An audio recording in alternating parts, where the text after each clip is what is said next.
The Judicial Area School District Board of Directors meeting for August the 22nd, 2022 will come to order.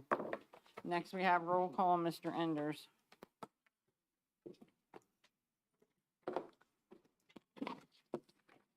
Mr. Allen. Present. Mrs. Calhoun. Here. Ms. Dobler. Here. Ms. Edwards. Here. Mrs. Grant. Here. Mr. Kinley. Here. Mrs. Petrosky. Here. Mrs. Stemler. Here. Mrs. Thomas. Here. All 9 members present. Next, we stand for the Pledge of Allegiance.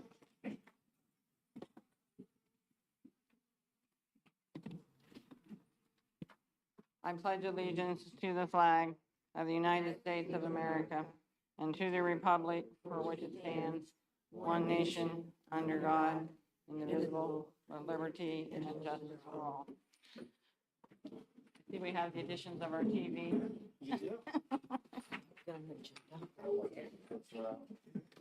I didn't realize it was there.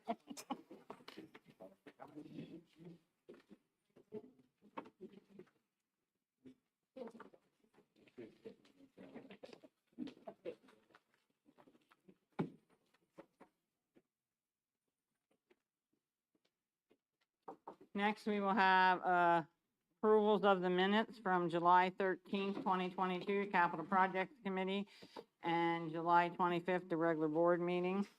May I have a motion? Motion.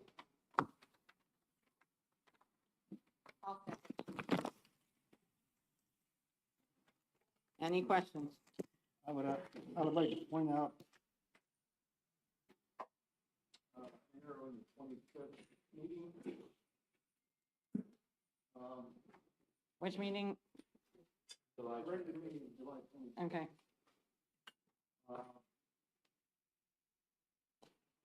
Item, Roman numeral I is missing.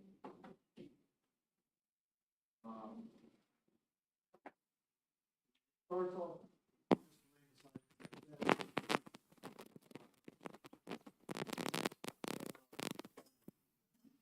motion by Anthony Grant, the B, C, and D, all the way down to roll call, item A, that all belongs under H.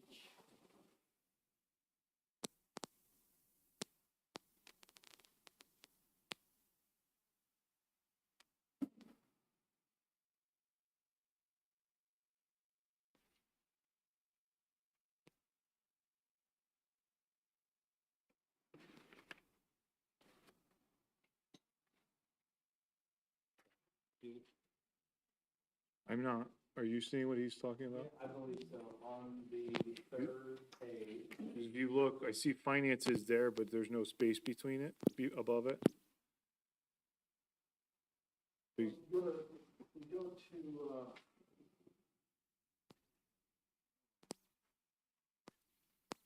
miscellaneous, the items A through D, that are listed under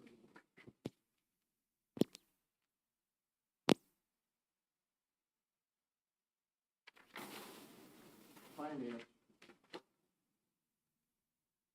really belong under miscellaneous. Oh, I see what you're saying. A, B, C, D. I see where you're at. I'm sorry, yeah. I see what's They going on. belong under finance, but then miscellaneous is the one that doesn't have to be.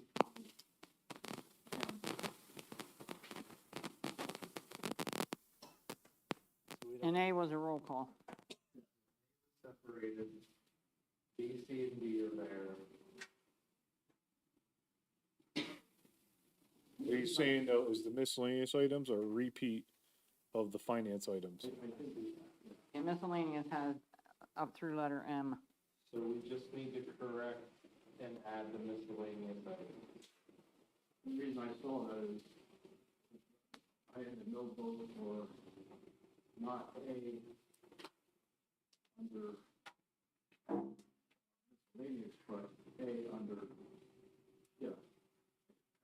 A under miscellaneous, not A under fund. Any other questions?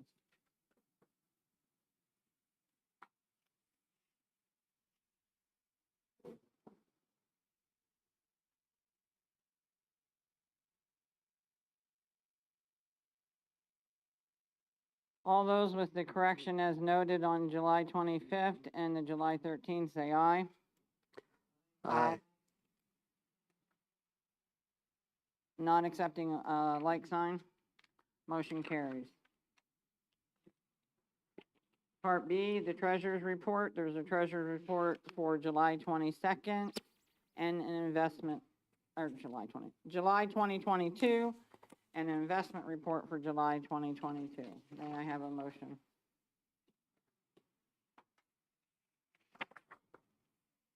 So moved.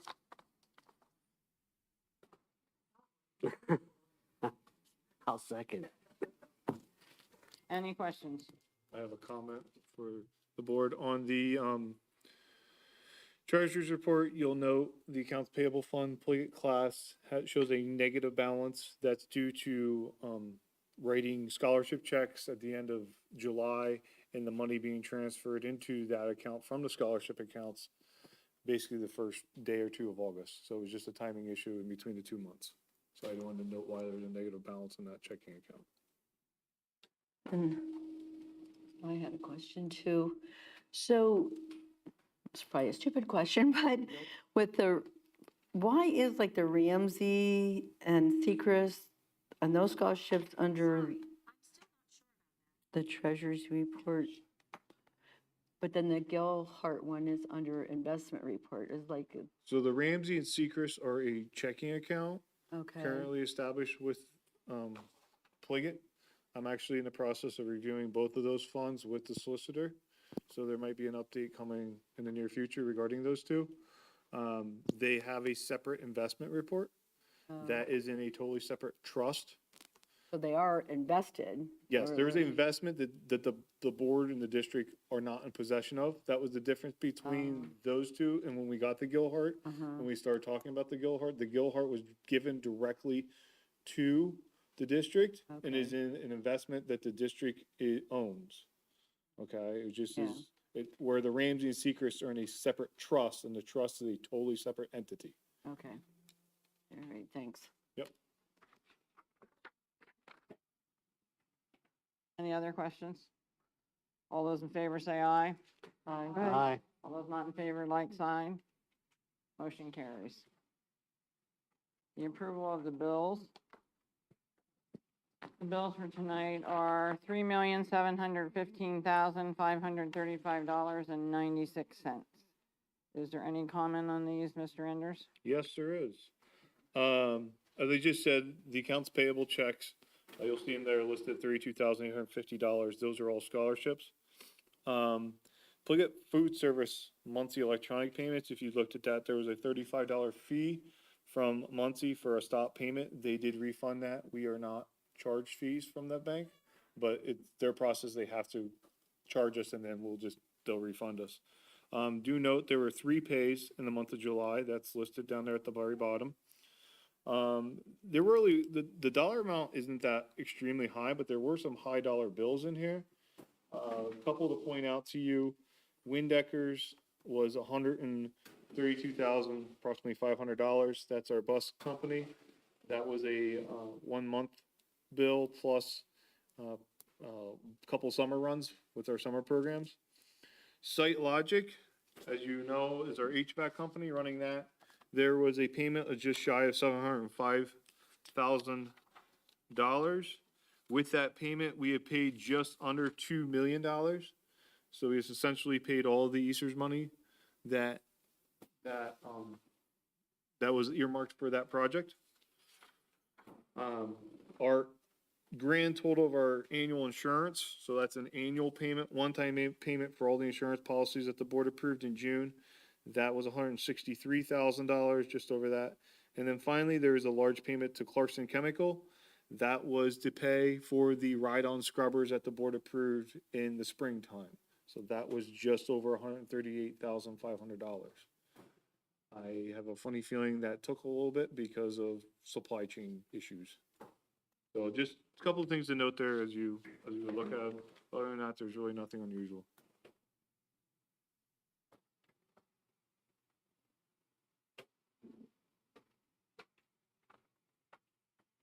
Any other questions? Hearing none, all those in favor say aye. We need a motion first. Oh, didn't we do the motion yet? May I have a motion? I'll write that down. Motion. Second.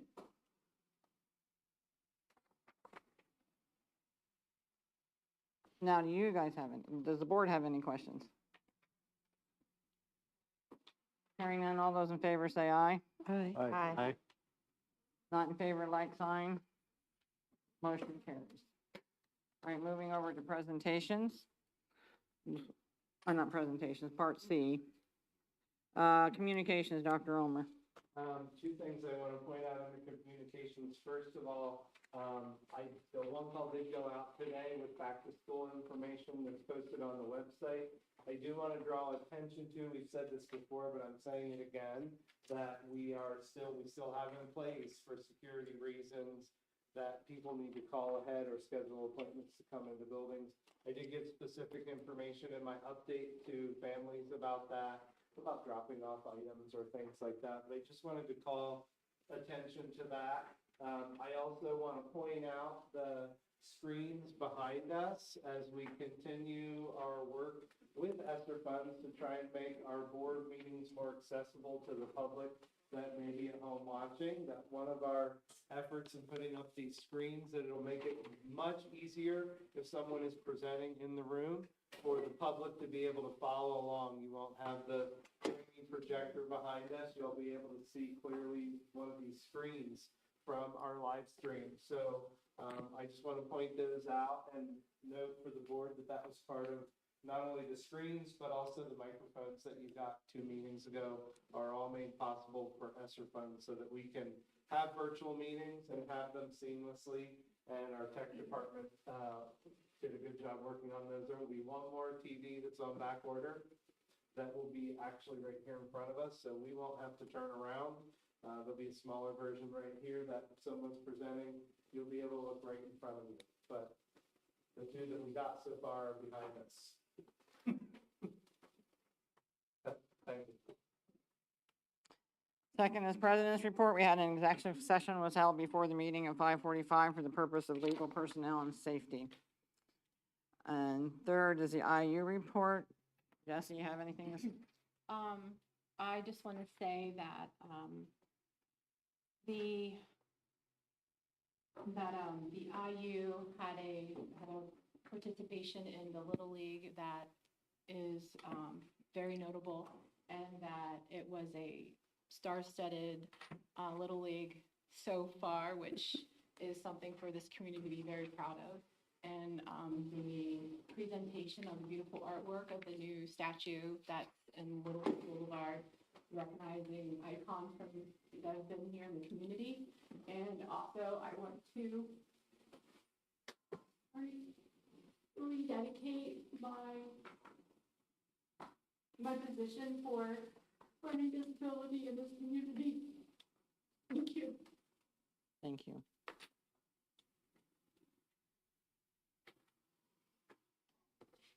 Moving forward to superintendent's report, Dr. Ulmer. I am going to recognize Mrs. Henry to talk about her athletic mission statement while she's coming to the podium. There's 2 things I want to point, or job descriptions on the agenda. We'll just do that while she's getting set up. I attached to I updated 3 job descriptions. I had talked to the board about starting to work through job descriptions now that we have policies updated. So what we will do, very similar to what we did with policies, is tonight you have 3 job descriptions under my presentation. If there's anything in there as you're looking, if you've already looked, feel free to let me know or send me an email. What I will do as between now and the next meeting is clean up any language that I get feedback on. And then we will approve them at a later meeting, and we'll follow that pattern of a couple job descriptions under my presentation, approve them at a later meeting. We're starting with job descriptions that have been previously revised and are on our template. And because there are others that we need to really do some major edits to, since it's been a while since they've been looked at. But there are 3 on the agenda for tonight. Feel free to comment now or send me information that you'd like to see changed. Mrs. Hunt. All right, so you were given the athletic department mission statement with the philosophy. That has been copied from student handbooks off the website. Nothing has been changed in it. But my agenda is the Quality Program Award for Athletics. So, NIAAA, who is the National Interscholastic Athletic Administrator Association, has a program they call the Quality Award Program. It is similar to your Blue Ribbon School Award, and that's what I'm shooting for. So it has a whole bunch of criteria that I have to go down through, present. A lot of it we already have in place, but one of the requirements was to have your board approve your mission and philosophy statement. So this is step 1, okay? It's gonna be a 10-month process. I'm in a cohort working with a mentor, and it's a 10-month process where we go down through different categories every month and work on stuff to make sure everything's in place it should be, and just raise the level of the athletic department to make sure that we have the support of the board with that mission statement. And that's what I'm asking for, is, if you come and approve the mission statement philosophy, you're supporting the fact that this is what we want to portray through athletics. But as the next 10 months go through, I'll be coming to you with other things, such as all my athletic coaches' job descriptions. Our process for calling practices when it's too cold or when it's too hot, what's that look like as a procedure for us? And they're just bringing them to you so that you can say, yes, we approve this and we support this. And then I send a whole bunch of material off to NIAAA, and they review it, tell us where we're strong, where we're not, and hopefully next July, they come back and say, you're granted the award. 10 different categories. We're going to touch the philosophy, educational compatibility, what education do the coaches have, what education are the coaches acquiring every year, are they going to clinics, or are they just doing what we require in the department? Well, what do we require in the department? And I bring that to you and say, this is what our coaches should be bringing to us every year as their education renewing, or this is a one-time education that these coaches should have. Category number 3 is mentoring staff and student leadership. Any of the programs we would have in doing any of that. Program safety and risk management, communication, budgets and fundraising, personnel and program assessments, any of the coaches' evaluations and our process of doing that. And I've already submitted, the board approved, the salary and procedures of hiring, how we did that. I think you guys approved it last March.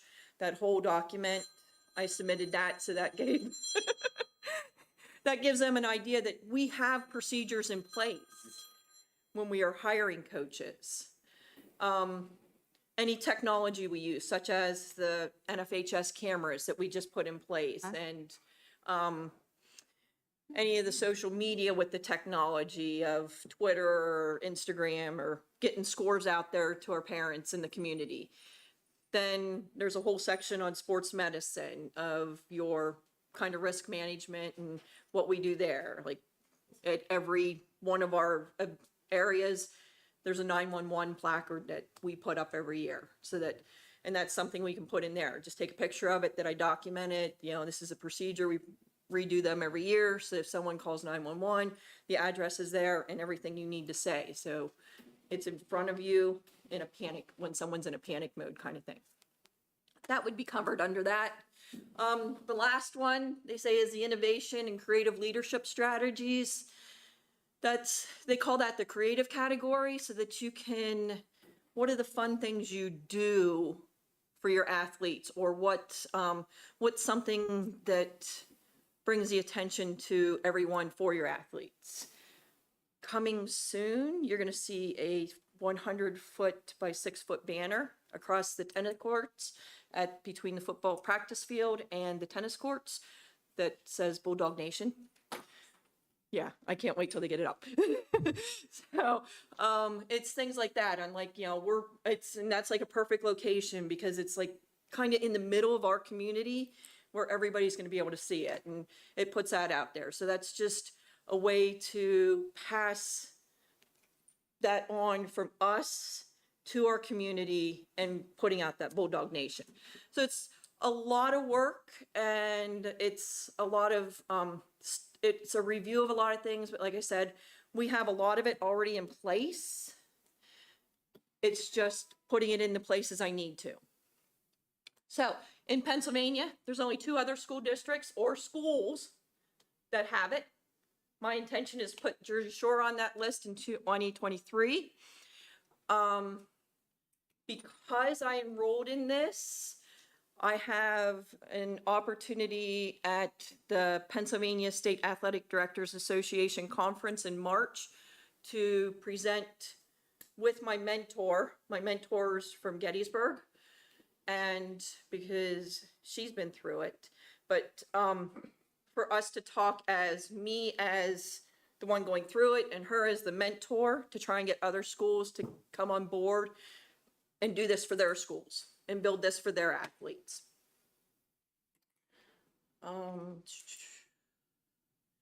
10 categories, 10 months. I have a mentor from Gettysburg. I'm in with 8 other athletic directors that are doing this across the country. We have monthly Zoom meetings, it's networking. We have to earn an 80% in each category to be awarded it. And what I come to you with is the recognition of the board approval and the support of the things that we already have in place pretty much. It just puts it in your face of, okay, this is our process on how we do this. And then I submit that. So this is, I think this was attached in the agenda. Okay, so the manual's like 100 and some pages. This is just the category of the first month of philosophy. When I went down through it, I scored it as an 86%. So with your approval tonight, I can bump that up because it's now board approved for the philosophy, and that'll give us a 90% in the first category to submit. So is the mission statement and the philosophy the same thing? Ours is wrapped in together. So we have the mission statement, and then below we have that. That at Jersey Shore is kind of like your philosophy? Yes. Okay. I believe I heard you say that the mission statement isn't new, but what the reason it's coming before the board is because you want it. Because I enrolled in was this. Confused by Yep. that, but I'm not sure how long that specific mission statement has been in place. I So don't. it's not new to us, it's just the first time it's being asked to be board approved. Yes, I did a little research. We couldn't find where it had ever been board approved, and even asked if the student handbook is approved because it's in the student handbook, that would have also worked. So I couldn't find where the student handbook's approved, so I just brought it to you and said, let's just do this. And it gives me the opportunity to come to you and say, this is what I'm doing. This is my next 10-month plan for the department to review all this stuff. It's a great review to put us and make sure we have all our T's crossed, all our i's dotted for these opportunities for our students. When you say these opportunities, what are the opportunities for our students? So what the opportunities come because we have a procedure in place for hiring a good coach. We're just not sitting down and have a conversation and hire a coach, or we just don't take the application that comes through. We have the whole procedure now in place that all coaches are judged equally to bring us the best candidate possible for our coaches. So it's that opportunity process as compared to thinking opportunity is a game time opportunity. Well, that opportunity already exists. Yes. Now, this award or whatever, once you have it, is it yours forever? Or do you have to go through a review? It's yours. It's not mine. I do all the work. Forever. I do all the work. It comes back as a school district award. And then, is it just Yes. identified like 22, 23, or it's, so each year you'd have to do it over? No, it's just awarded in 2023 to Jersey Shore. At that point you do not have to renew it every year. You renew it ever? No, not at this point. They don't have it in renewal at this point, but, it puts all those standards in place. So now you're just building on that platform that you have. And this is done Some by, schools don't have anything to go from. A lot of this we already have in place.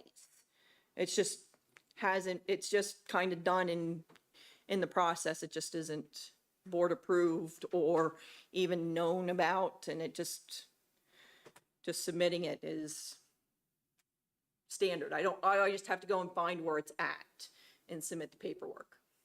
so this, whatever it is, association, this Yes. comes out of where? The National Interscholastic Athletic Administration is out of, Illinois. No, oh gosh. No, Indiana is the National Federation of High Schools. So, I don't know, I haven't had to look up their address recently. It's out west. So is it a relatively new thing? No, Yet there's only 3 people in the they're, state? Is that, there's 3 people, or 2 people in our state? Was that what you told us? yes. It's, nobody else has put forth the effort to do the work, because when you first originally look at it, it is very cumbersome, kind of intimidating. But once you start digging into it and go like, oh, wow, I can put this here and put this here and put that there. So the other ones that are working are across the nation or just all from this state? You It's just- across the nation. Tennessee, Connecticut. I know there's a couple on the East Coast. I think Washington's another one.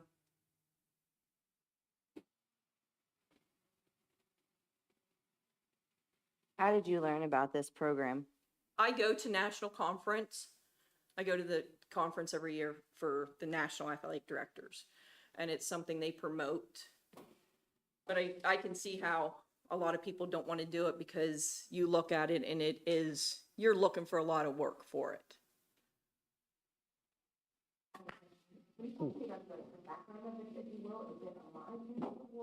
Nope. Nope. Nope, it's just my time and effort of putting into it to put these things in place.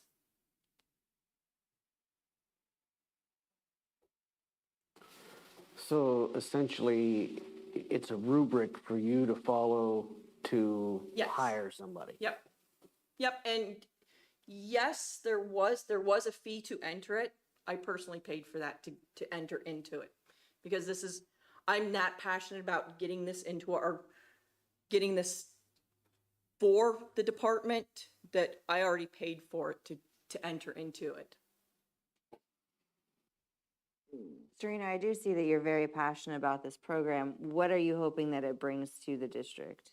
Just raising the level of what we put out there for, if you read through all the categories and look and see what all we're looking at, in doing. So, just reviewing any, I don't want to call them policies, but any procedures that we do, reviewing all the sports medicine procedures that we already have in place and are doing, but just review them to update them. And then any weather-related emergencies, or when you're looking at any risk managements with the facilities, or just like the job descriptions. So you're kind of using this program as a way to tighten your ship, Yeah, pretty much. Like Yeah. you're Yeah. using it as a checklist to go through everything that your department involves. yep. Or if we're missing something, should be involving. So, Now, you said we have a lot of this already, it's just, you're just trying to pull it together, as you said. yep. When you say a lot of it, what are you saying we already have together? So like, the one part is the educational aspect of it for your coaches. So when I look at my coaches meetings, I present my coaches meetings with the information of PIAA requires this for us, and I present this to you in our coaches meetings, and now I have it in a newly adapted coaches portal that lists what they need to have required. So I can use that in one of the sections under philosophy, but I can also use it under an educational process. And that's just something that was in my PowerPoint presenting to my coaches that I do every season. So it's just pulling that and just saying, this is what I tell my coaches they have to have, and just submitting that. So it's, And the rubrics that you had and that you put in here, the 7, they were developed by this company here, or this association? I guess it's an Yep. association. yep. Okay.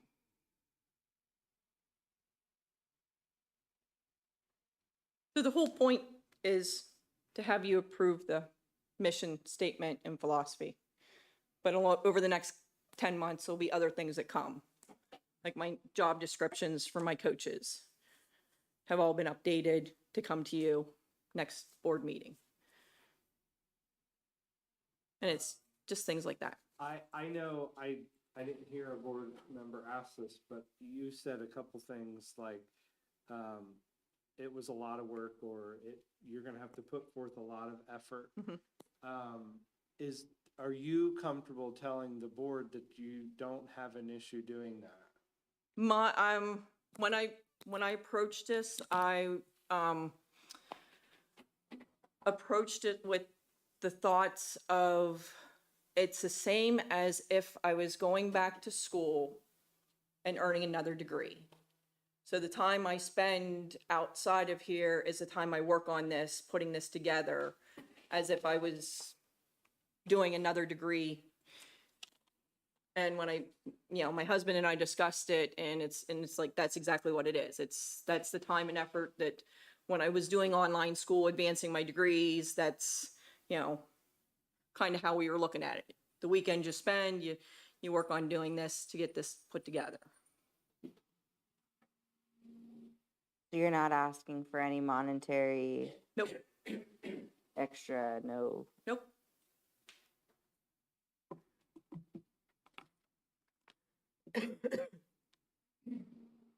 Other questions from the board? I have one. So I just want to commend you for wanting to do such a large endeavor. And second, this will help you with your job to be better prepared and keep coaches organized, and that's how you feel. Which is basically, I think, what you've been wanting. Yes, and make sure that everything's covered with providing that quality program, to the extent that reviewing any risk management procedures. So I stress in every one of my coaches' meetings the 14 legal duties, and I stress them every 3 seasons I go through those and stress them to the coaches. And then I turn around and every month we review one at our monthly coaches meetings.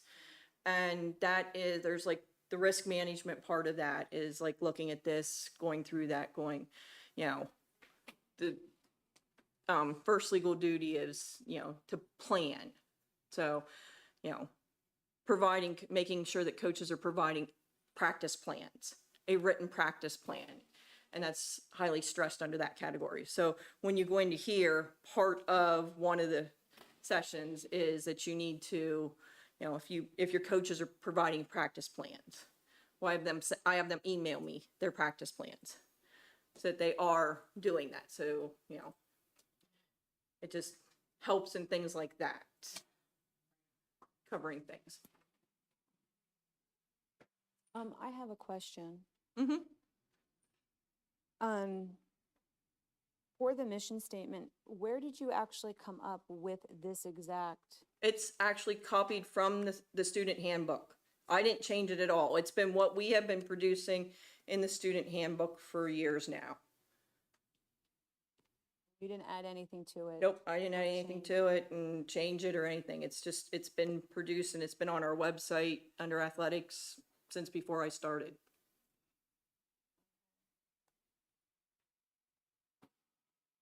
If that's something we want to do like that, like, okay, we have it, but we feel we need to update it, then that's when I would pull additional people in to not just be me saying, okay, this is what it should be. No, pull in different entities to say, this is what we should be looking at and getting ideas to rebuild something like that. Okay, the other question I had was what you presented from the quality program award. If you accomplish all of that in your 10-month time frame, what does it actually afford our district in essence? I mean, if I was somebody, you know, just going out there and looking on our district webpage and I come across that per Yep. se, how will I know what that is? How do you make that stand out? And what's that going to tell the average person about our athletic department in general? I've never heard of this. So if, you know, I'm just saying probably most people haven't heard of it. It's not a PIAA, you know, for certain terminology that a lot of people are familiar with, that their kids play sports or they played sports at some time. So like, can you explain that? So this is athletic directors. So athletic directors are going to recognize it. Okay. So that's where the organization comes from as the recognition from PIAA. So the easiest way to say it is so if you're flipping through a school district's website, you come across that this school earned the Blue Ribbon Award. That's the recognition you would get from it, as you might not understand it at first, but like, oh, okay, so somebody's going to look into it and find out what it's from. But once you earn it, there is a publication that goes out locally from the NIAAA explaining what we did, what we earned, because part of the application process is you have to provide your media outlets locally to what, so they will do a press release once you've earned it. Thank you. Any other questions? Thank you. I do want to clarify for the board that what Serena and I talked about as she presented, this isn't on tonight's agenda for vote. We wanted to present first and take questions, so it would only be on a future agenda. Thank you. Thank you. We talked about job descriptions. I have on your agenda attached policy 611. I did send this to the board previously. We talked about some language changes to policy 611 in terms of the idea right now that the policy is titled purchases budgeted. And in our conversation, we were concerned at a board level about the fact that you have a dollar amount in that policy. And we talked about presenting to you what the language could look like so that so the dollar amount matches PA school code. And we talked about taking out the dollar amount and saying purchases could be made as budgeted as long as the purchase is procured in relation to PA school code. We also talked about giving an amount or a percentage that the purchase could be made above the budget if there was if it went up after we got a quote. But I did want to defer to Mr. Enders because he had some thoughts about how we could draft some of that language. Mr. Enders, you want to? Yeah, I can. Fill in I the just board don't on see it your on, thoughts. I don't see it on the agenda, so is it the same way you and I Yes. reviewed it? Yeah. So Dr. Allmer provided me the draft of policy 611. As my understanding, the board drafted it. First thing, my initial concern when I first read it, thank you,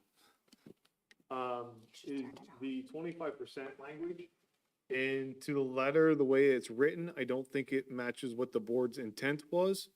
Because, the line says 25% over the budgeted item. Well, my concern is when you take that language, if we have a budgeted item of $100 and it comes in at $125, by the letter of that board policy, it has to come to you for approval before we move forward with the purchase of it. And I don't think that was the intent of the board to start bringing to you very small dollar amounts. No. So, my first thought on this was, plus the other side of that is there are some things, the way we budget, some line items where we just put a general supplies in there and it might be $1,000 because we don't put in there 100 pencils at $25. So that's the other thing that kind of concerns me when we start talking about that language. Of the 25% per line item.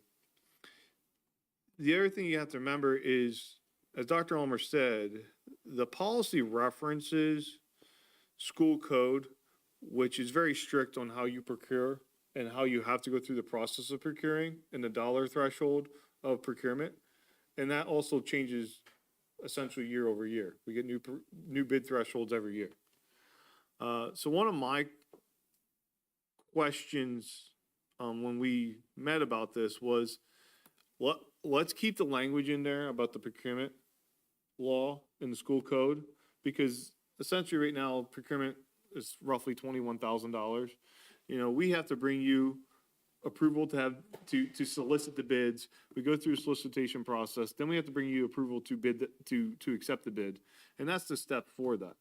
If you want to bring other items before you that aren't necessarily required to be bid, for example, services are not required to be bid out, then we could just simply maybe possibly go back to that threshold amount. Maybe if you want to, you could raise it. I would not recommend going below bid threshold right now, or you can put something referenced in there if any item over the bid threshold should be brought to the board. So that was kind of my feedback.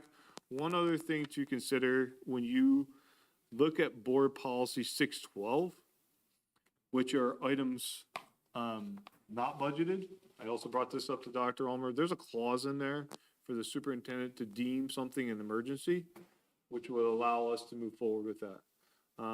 In my experience, the only time I can remember we've ever used that is last year when we had the cyber attack. We needed to make some purchases and purchases fast. We only had one board meeting in December. It already happened, and we needed to move. So we had done some purchases in December, and I know then they were reported to you, either board update, and they were reported to you publicly in the first board meeting in January. So that was also something that I saw and thought about, is if you would want to put something like that in this board policy as well. But just to recap, right now, as you guys drafted this, my big concern would be that 25%, and the way it's written, we're gonna have to really start bringing things to you, and I don't think that was your intent. So do we have this as part of our attachment? Yeah, I am incorrectly said it was attached. Okay. It was not, it is now. Okay. Yep, yeah, refresh, it's there. So did you change the language in it? It is in red, Okay, the purchase. If so the we'll have pur- to look at it, 'cause I Yep. thought, I don't know where it has this. So I took out the dollar amount and referenced full code, which means if they change it annually, you'll be bound to whatever the changed amount is. And then we had written, or the purchase 25% more than the board approved budgeted amount. And what you just heard Ben say is that makes him a little nervous, and we have to keep going back and looking at the budget and what did we initially say, and how much more is that? So it doesn't matter what it is, or it does matter what it is if it's above the procurement amount?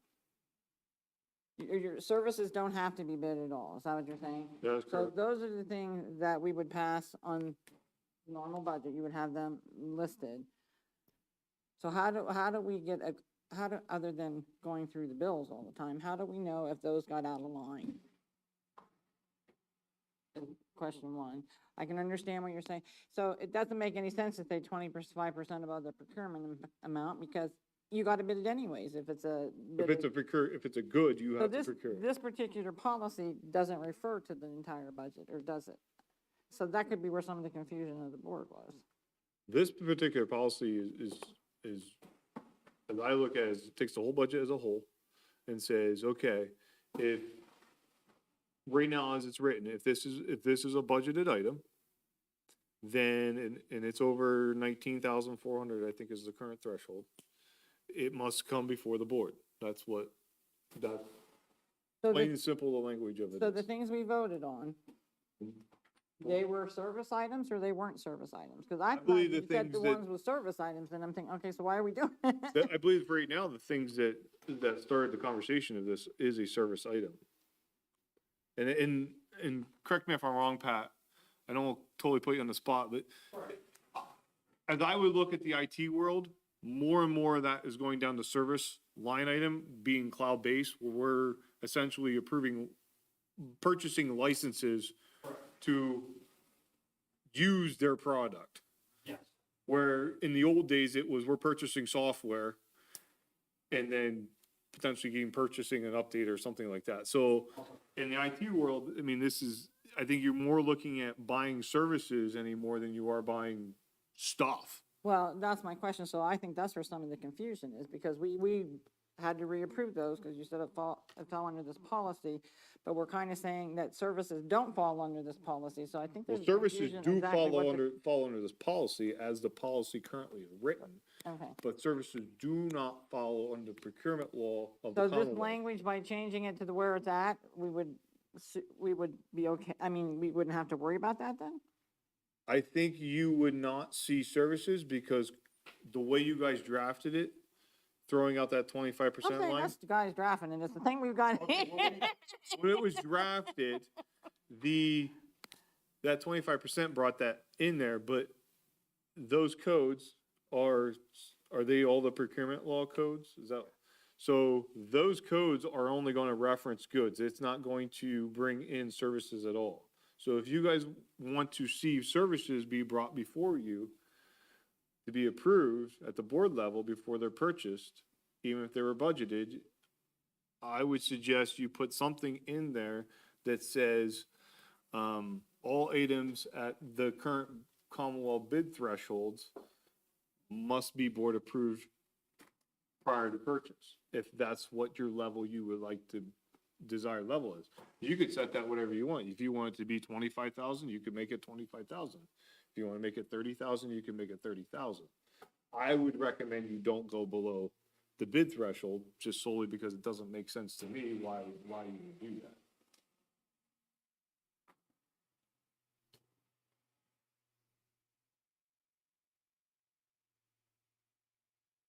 Did I kind of clear that up, or did I make it more? Well, it's more cleared up difficult? yet confusing. It's like, what do we really need there so that we're not so that we're not, we passed the budget, and I know, so when we passed the budget, to me, it didn't seem like it was much of a difference of what we passed than the last time, but because it was above that threshold.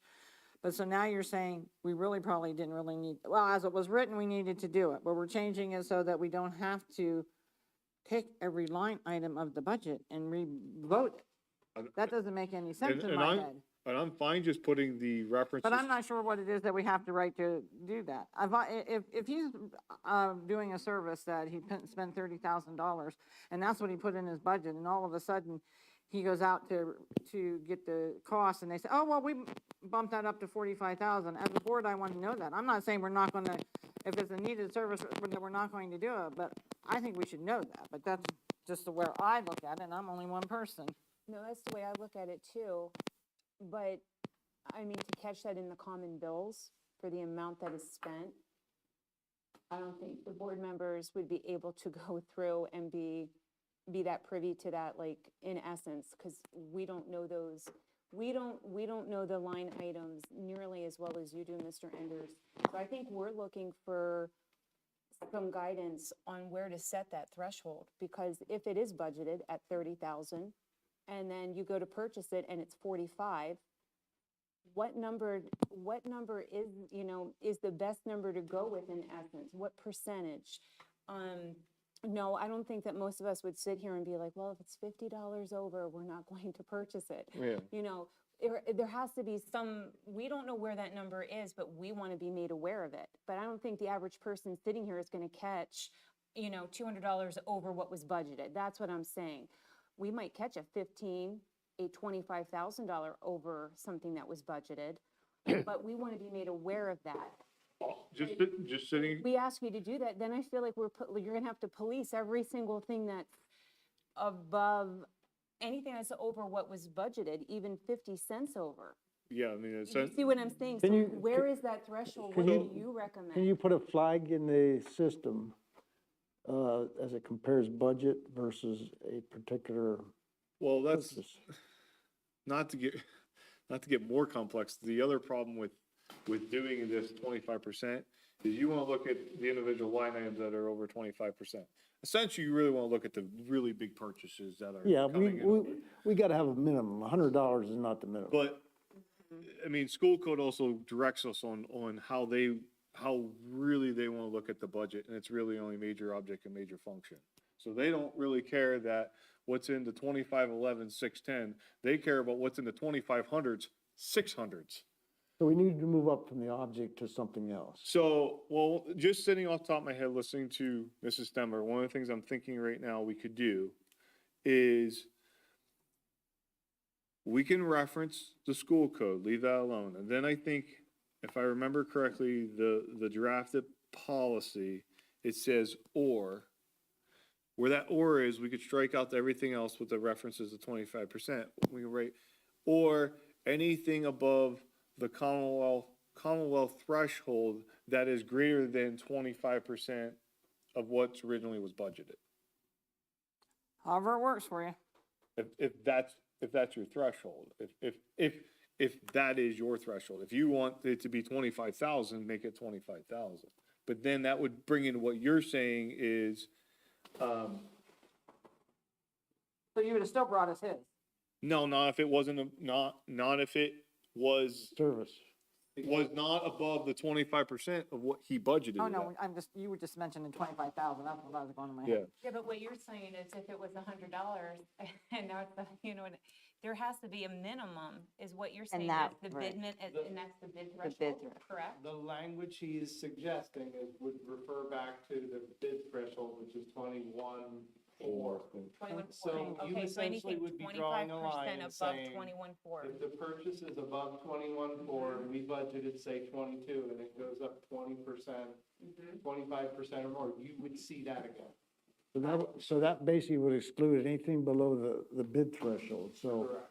just as an example, 15 grand, if we used that, that was in the budget for 15 grand and it ends up being 20, we've already gone over the, you would not, you would not see that because it would not be above that threshold. That's why- Right, but if we set the threshold below the bid threshold is what I'm saying.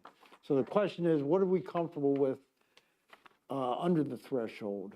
Are we comfortable saying anything but under the threshold, we're not concerned, even if it goes up 100%? Just suppose it goes from 10,000 to 20,000. Are we comfortable that we don't need to be made aware of this? Well, that's the $1 million question, Wayne. I don't know that Yeah, we're well, all that's what I'm comfortable saying. with it. It's a level of comfort at this Right. point. It's easy to say the bid threshold is the minimum, but do we want to deal with anything below the bid threshold? So don't be changing this yet till we think on it. Send that, we can kind of, We will try and draft some different language and well, you kind of understand where we're coming from.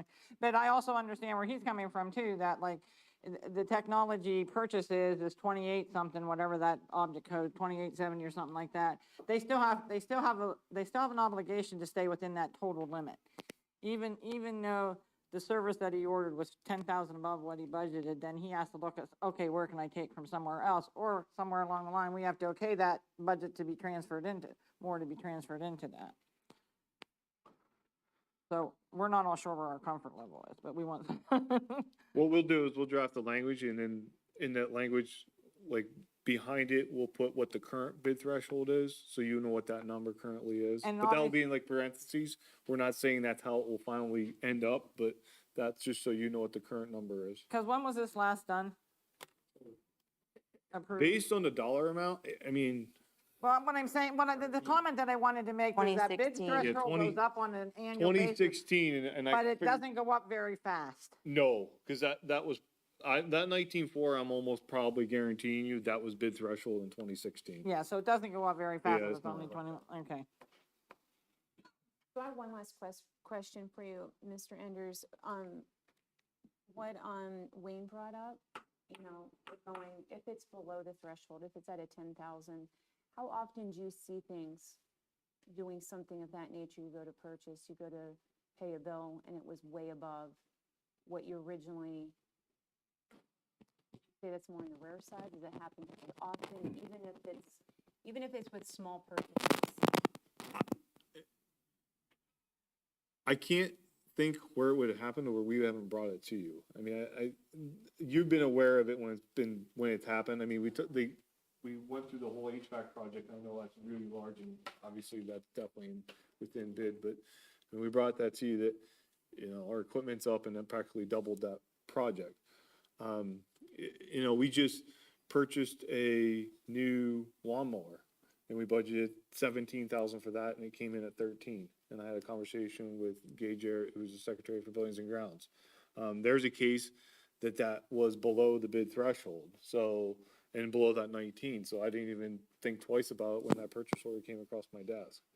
I wanted to make sure, there's other different things that have to happen. The bid thresholds there's different thresholds in there, we require different things.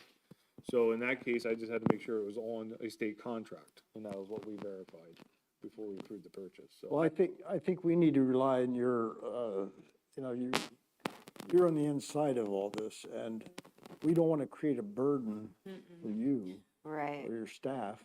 Well, So I think I that- appreciate that, but I also, part of our job is to look at the district as a whole and look at the district potentially for a day when we may not be here. Yeah, well, yeah, but I think considering what is reasonable and the frequency of, Yeah, but I agree with what you're saying, and I agree with I agree with your analysis totally. The board has to come up with where you're comfortable with.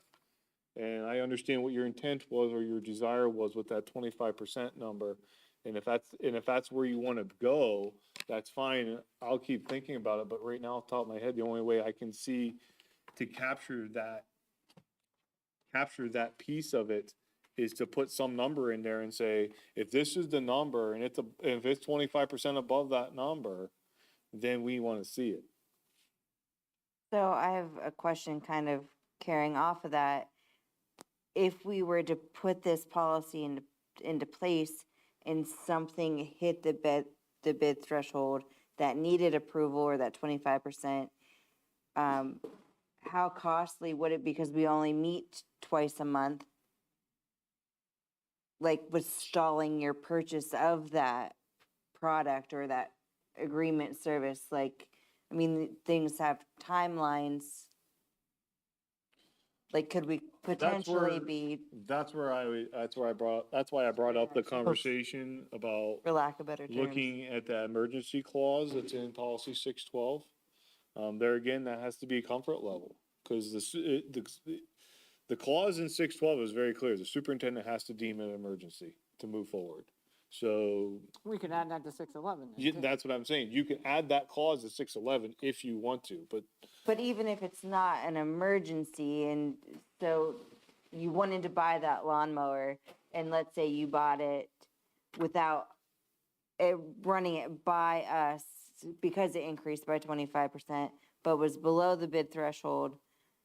But then because you needed board approval, you didn't purchase it right away, and then in 2 weeks later, when you get our approval, it may have doubled in cost. that's the risk we take, and I think that goes back to what Mr. Kinley was saying about determining that number and that comfort level that you want.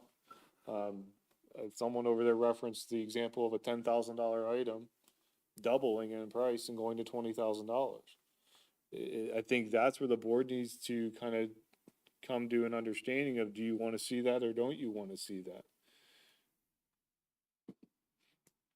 Because if you want to see that, then we'll have to stop the process and bring that purchase order before we can Threshold. approve it and It issue would it. cover everything. Well, that's not what we're looking for. We were looking to more streamline it. Even over And we the felt that threshold, we can, the ones that we approve. had, but we don't they weren't have that to out of line that because we needed to reapprove it. So I Yeah. guess, so we. Well, I agree with you. I totally 100% agree with you. But then I guess maybe one of the things is you could just put something together, like services would come out of these categories. And they're not, you're telling us that we don't really need to deal with services, we would be looking at the budget. They would be budgeted, and they're not something that, I mean, a big item that's 21,000, you should have a pretty good handle when you budget it, that that's about where it's gonna be, unless we're in a state like we are right now, which doesn't happen every other day. But so we wanna have something reasonable. But I think some of us were misunderstanding the difference between services and when you talk about the budgeted, Goods. threshold. Well, we will redraft some different language. Take a stab at it. You give us eight different scenarios. And we'll bring it back. Dr. Ulmer, is there any way, I mean, this just dumbs it down. Is there any way to have the emergency where it's like, okay, if we do it now, we save 20%?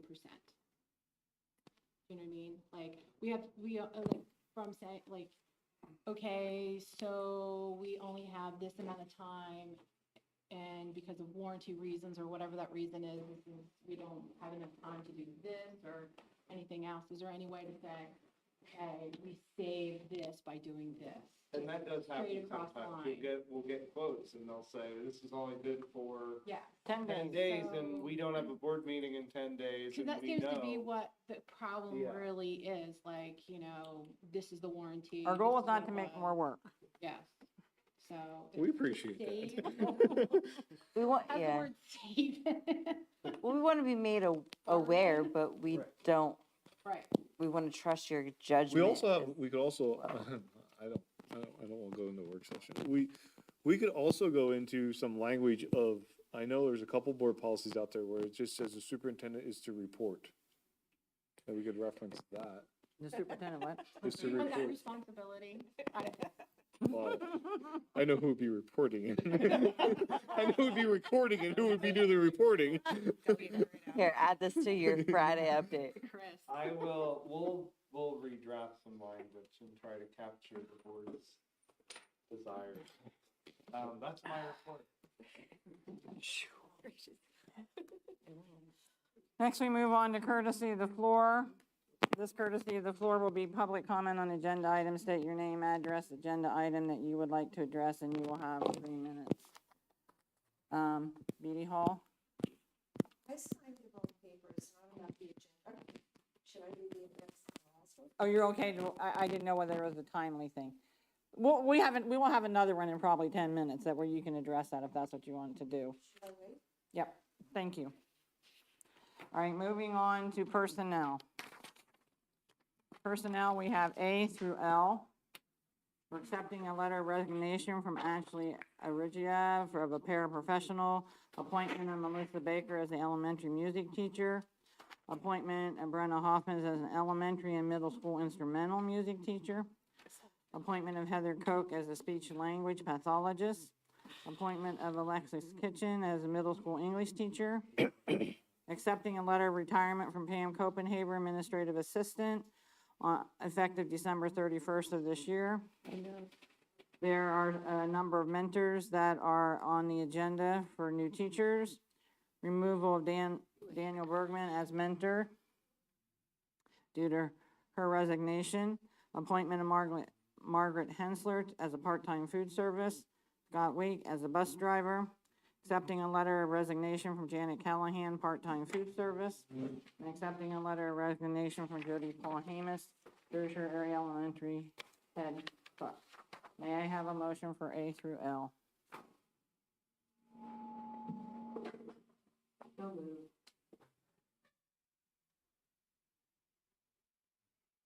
I'll second.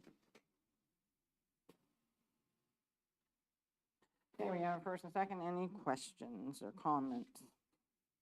I'd just like to comment, obviously, the 4 new hires, B through E, are outlined there as far as the amounts, which total $255,000. We also have to remember that that excludes benefits. And I did a quick and dirty average based upon some information that Ben gave me this afternoon. And it's in the neighborhood of 55%. So for every dollar we're spending for salaries, we're adding another 55%, which the 255 in the salary numbers listed brings the total to 385,000. And you know, these amount, 2 of them stick out, of course. They're quite high.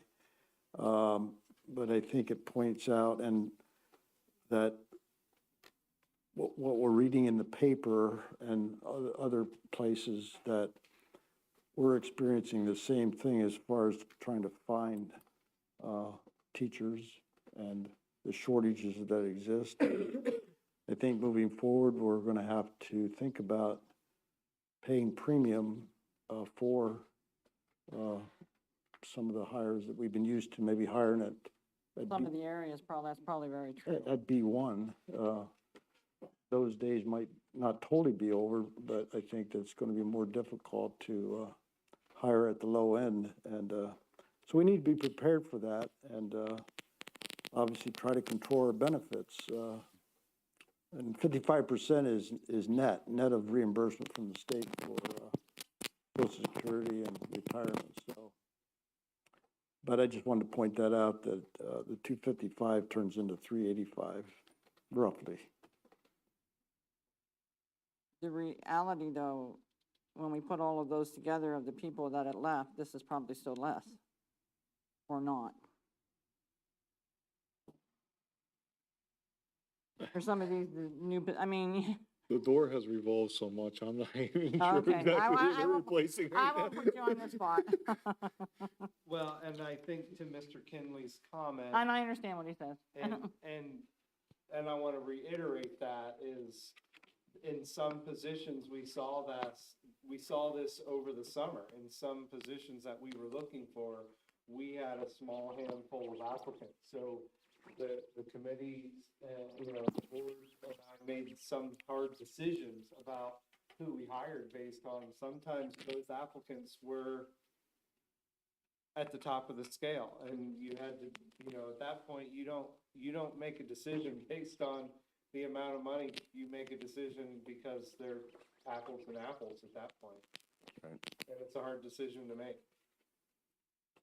It's a hard financial decision to make. Part of that conversation is going to be that when we go into budget next season, and I come to you and I say, we'll budget M1s and B1s. That may no longer be true, and that's where Dr. Ulmer and Dr. Osenbach's expertise in the certain areas of certain positions are gonna have to come in, that this probably is not gonna be an M1, you might as well put it in an M17 or an M12 or something like that, so. Do you use B1 and M1 pretty much exclusively for retirees replacement? Regular ed pretty consistently been B1s, special ed's have been M1s. Yeah, okay.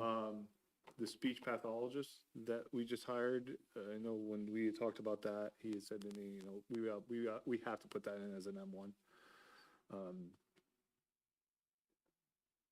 But the shortage is a real thing, and we're at a point now where it's gonna have to be a conversation of, do you wanna put this in as potentially an M12 to protect yourself? Or do you wanna keep it at an M1 and take that risk? Well, I think we need to be, we need to be realistic. Things are changing, and we're, This is a nationwide problem. Yeah. Unfortunately, I don't think we're hit as hard as somewhere on the way in tonight. I was listening to the news that I was listening to. They were talking about the teacher shortage. And some states are not requiring it. California, I think, is one that's not going to require BS. Florida is one that's going to hire their veterans as long, so there's a whole other issues that we have to start to look at. And because over the next 3 to 5 years, you're gonna see a 30% retirement, where the age of our teachers are, at least, could be even higher. Any other questions? Just a note for the board, letter L, that resignation, Mrs. Paul Hamus as the head cook, she has become our new food service director. She had to resign because, as you know, our food service director is an employee of Nutrition Inc. So she has accepted employment with Nutrition Inc. and has agreed to stay with the district and become our new food service director. it's good when we can have that kind of situation, even though it's a contracted service, the same face is And they know the district. is there, yes. My, go ahead. Okay, my question is is that for all elementary schools? That is for all elementary schools, Okay, yes. so I think that's important, because don't we have other teachers that cover more than one school? Do we have other We teachers? have, most of our elementary specialists are covering more than one So, building. yeah, so they're doing, that's a lot to cover, so I just wanted to clarify that. Any other questions or comments? Hearing none, all those in favor say aye. Aye. Aye. Those not in favor, like sign. Ayes have it. Before you move on, I do want to point out, Ms. Brenna Hoffman is here with us tonight, and Mr. Lauder is her mentor. Thank you for coming. Welcome. Welcome. You're official now. And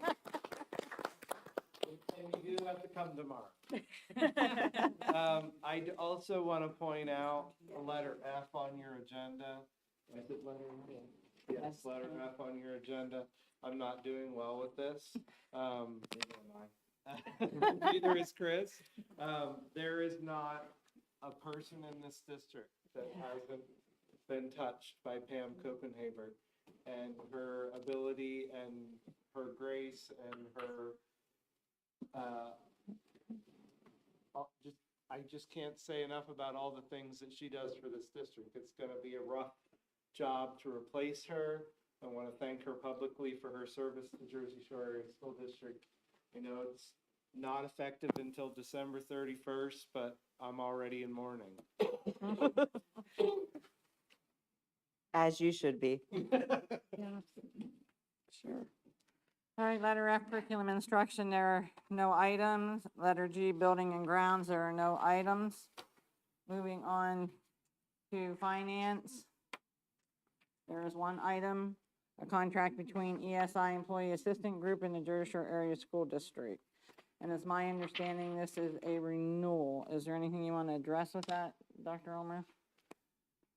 Yeah, just to say that we did bring this in last year under ESSER funds. If you remember, there is an ARP ESSER or ESSER three, depending on how you're referring to it. There is a pot of money that's specific to supporting school district mental health initiatives. And part of that money needs to be dedicated to staff mental health and helping staff respond to their own mental health. Mr. Enders brought to me an employee assistance program possibility, and we put that in place last year. It is something that we regularly remind staff that they have access to. And if you look at the agreement on the agenda, there are certain things that they can access in that employee assistance program. It is all paid through that specific pot of ESSER money for mental health. And this was in place last year, It was in place. and we've had some people use it, so it's something that. May I have a motion for A? So moved. Second. Any questions?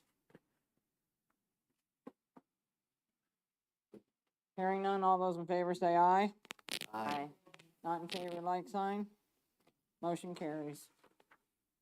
Letter I, miscellaneous. We have a speech service agreement. Disposal of high school books as listed on the attached listing. An MOU between the Jersey Area School District and the Jersey Area Education Association for contracted speech pathologists. And an agreement with Pediatric Services of America to provide nursing service.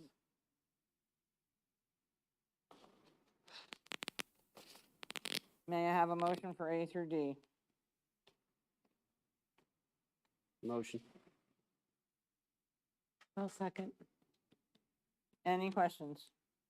I have a question. Can somebody explain what disposal of high school books, what that means? So, making sure I was on. So in the last year, there were a couple of purchases that the district made for new textbooks. So what we did this summer was, now that those textbooks are in place, you already approved them, vetted them, we've used them for a year. What we had the teachers in that department do was collect in category all the books that were replaced with the ones you bought last year. You're approving us to be able to dispose of the old books that have already been taken out of service, but we just took the time this summer to gather them all up and put them on a list and say, this is what these are ready to go away. So it's the same book, they're just replacing it with a new book? We already did replace it last year, but now you're getting in front of you the list of what has been replaced that we want to dispose of, so we're not storing them. Right.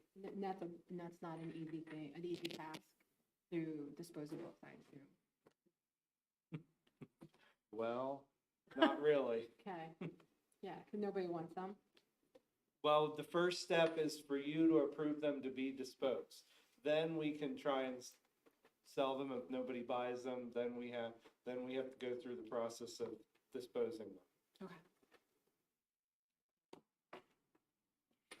I have a question on the Sunbelt agreement. I don't see where addendum A is attached, which I believe covers, obviously the fees as well as, It's Sunbelt, it says Sunbelt Service Agreement underneath one of the attachments. no, I see the attachment, I'm Oh, sorry. okay. I don't see addendum A. See what you're saying. Well, and we had some, that could be totally my fault, because we had some issues with that, because they sent it as a electronic login and sign, and I was trying to get it into a PDF to attach it to the agenda. The short answer is, we gave them, what we did was Mr. Enders and I took the amount that you would be paying that actual staff person and said, this is whatever our daily amount was budgeted for that position, we cannot pay you more than this amount per day. So we bound them to that staff member's amount. I don't have it readily That's all right. in front of me, but we bound them to, we can't go above this So number. it's budget neutral. Correct. Yeah.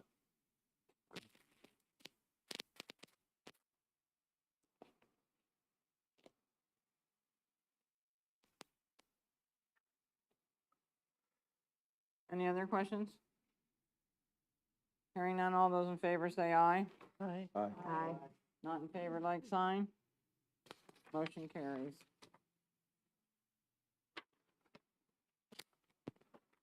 Next, we have old business, of which there is none, and next we have the courtesy of the floor. This courtesy of the floor will be for public comment on non-agenda items. State your name, address, and identify what you would like to address, and you will have 3 minutes.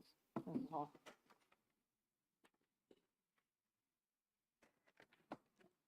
Beatty Hall, Hensler Road, Jersey Shore, Mifflin Township. This is friendly, but I do have a complaint. I'm coming tonight to complain about the school starting during the full week of Little League World Series. In 2020, COVID shut down the series thanks to China. Last year, we thought we could go until the very last. Only family of USA players were allowed to attend. Then a highlight to have Hollidaysburg, Pennsylvania, to be still in the playoffs to beat New York today after being canceled yesterday because of the storm.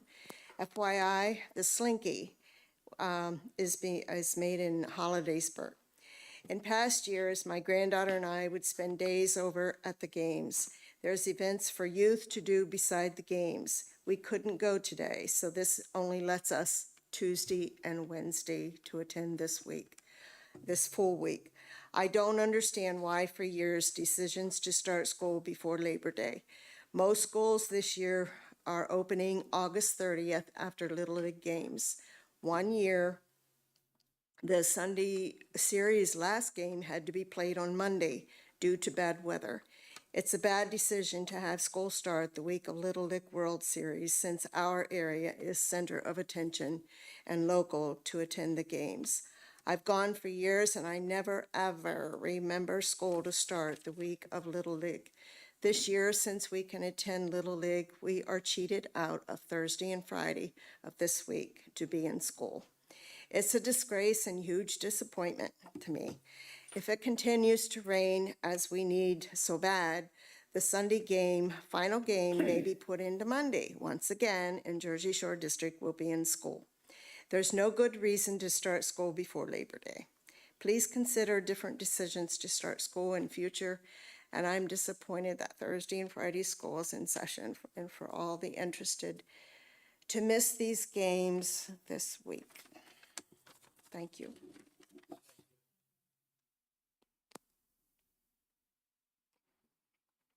Anyone else? Courtesy of the floor will close. Is there a need for an executive session? No. May I have motion for adjournment?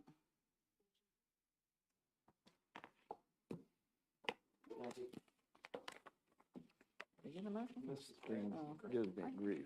I can't with these things. So the meeting is adjourned.